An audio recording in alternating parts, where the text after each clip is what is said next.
Mass Effect is filled with a ton of unique and interesting alien races. One that has always stuck out to me is the quadrupedal Elcor.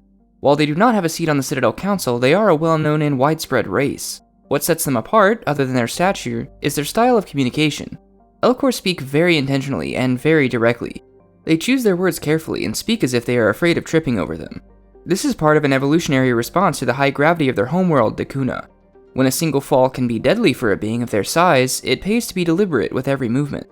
Communicating with Elcor can be difficult for other races. Between their slow, monotone speech and their reliance on much more subtle means of communication between themselves, misunderstandings are common.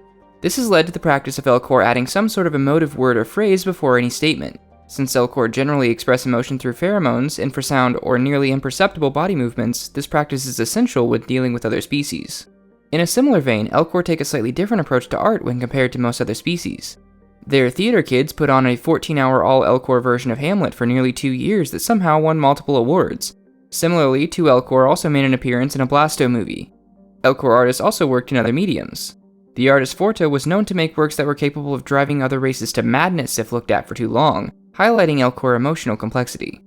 I think what I find so interesting about the Elcor is that they are much more complex than they seem.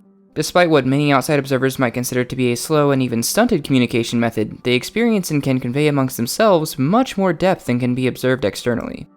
The emotive words they use to help others catch their intent convey only the smallest of views into how they are actually feeling.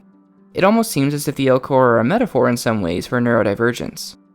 Anyway, Elcor society is also deeply rooted in tradition. They like routine and prefer familiar places over travel. Because of their slower, more deliberate nature, Elcor society is very well developed and stable. Dakuna does maintain a military, but it is more of a last resort for defense in the case of failed diplomacy. That said, their strong and durable forms allow them to wield large cannons on their backs, which has led to Elcor warriors being referred to as, quote, living tanks by some. Imagine being the Elcor ambassador and being forced to share an embassy with the meatball equivalent of a Ferengi.